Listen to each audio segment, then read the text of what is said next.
o'zimni 19 yoshimda juda yosh, sodda qiz deb o'ylardim. Hayotning achchiq va shirin tomonlarini to'liq bilmasdim. Yaqinda turmushga chiqqan edim. Erim Samandar, yaxshi yigit, yaxshi odam, tinmay ishlaydigan kishi edi. U to'yimizdan atigi 3 oy o'tib Rossiyaga ketishga majbur bo'ldi. Oila uchun, kelajak uchun pul yig'ish kerakligini ikkovimiz ham tushunardik. U ketgan kun uyimiz g'alati sukunatga to'ldi. Qaynona-qaynotam yaxshi odamlar, menga havas bilan qarashardi. Lekin uyda yana bir odam bor edi. Keyin akam, Dilyor. U 27 yoshda, baland bo'y, qattiq qo'l, ko'p gapirmaydigan yigit edi. To'y vaqtida ham juda sovuq tabassum bilan qarardi menga. Shunda men buni faqat uning xarakteriga bog'lagan edim. Erim ketganidan keyingi birinchi hafta hech qanday g'alati narsa sezmasdim. Qaynona bilan uy ishlarini qilardim. Qaynona mening kelinim deb meh bilan qarab yurardi. Qaynota esa ertalab ishga ketib, kechqurun charchab qaytardi. Dilyor esa ko'pincha kechqurun kelardi. Ba'zida tun yarmida kirib kelardi.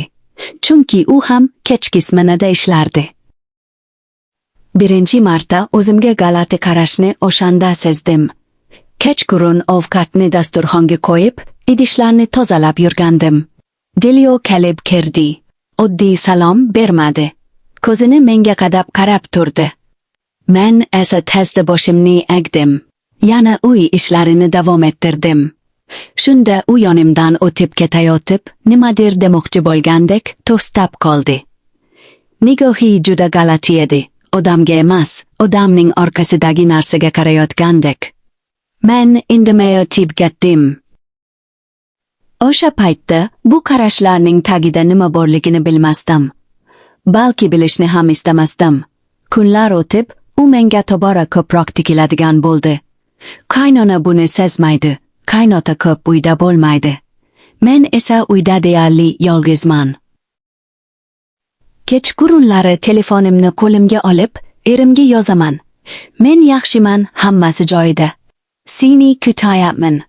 Ammo ichimda o'sha begona nigoh meni bezovta qilardi. Bir kuni kechasi suv ichish uchun oshxonaga chiqdim. Uy o'tkir qorong'i, faqat derazadan tushayotgan zaif oy nuri. Suv ichib qaytayotgan edim. Birdan eshik qiyshayib ochildi. Dilyor kirib keldi. Hali kiyimlarini yechmagan, qadamlarida shoshilish bor. U meni to'xtatdi.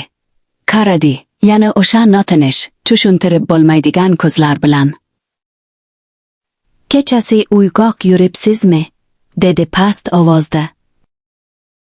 Suv ichgani chiqqandim, dedim qo'rquvni yashirishga urinib. U jim segaldi. O'sha qalgi meni lizjaga soldi. Yuasta menga yaqinlashdi. Men o'qaga chekinadim. Ko'rinmang, dedi-yu, shunchaki gaplashmoqchi edim. Gapni ertalab ham qilsa bo'ladi, dedim qaltirab. U menga yana bir qadam yaqinlashdi.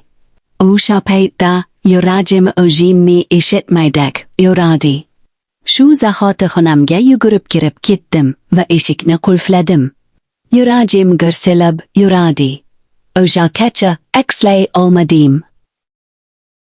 Oradan 2 kun o'tdi. U yana kechasi uyga keldi.